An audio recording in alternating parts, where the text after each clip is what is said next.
تیره ورځ په کولن جرمني کې د افغانستان د کلتوري ودې ټولنې د سوري لاندې نړیوال علمي کانفرنس وشو چې د علم و بصیرت خاوندانو پکې خپلې مقالې د افغانستان په تیر تاریخ او په ډیموکراسۍ او د پښتنو په اوسني حالاتو واورولې. په بډو خوشامندو مې ځان خوښ نه دی چې غټ سم که غټ یم همدا یم که وم که نه وم نه وم.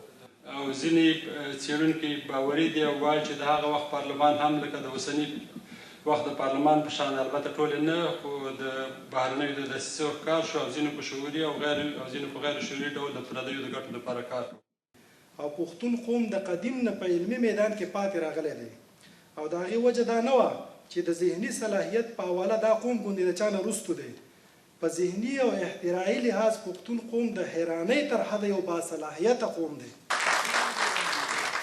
خو افغانستان په سیاسي لحاظ یو متقل نظام د لارې اداره کېده او په نظامي ساحه کې د لویدیځ د امنیتي کمربند نه لرې په کمزور دریځ کې قرار درلود. په دې علمي سیمینار کې د اروپایي ملکونو فرانس، لندن، ناروې، سویډن، ډنمارک، هالند، بلجیم سره د امریکا او کاناډا نه هم پښتانه لیکوالان او پوهان راغلي وو چې د پښتنو په اوسني صورتحال او په انتها پرستۍ هم مقالې ولوستې.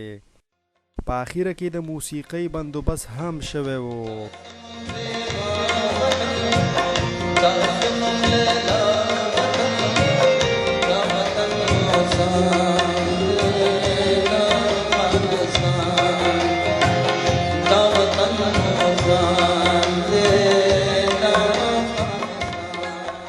کیمرامین عدنان خان سره شیرزاده ساجد، شمشاد ټلویزیون، کولن، جرمني.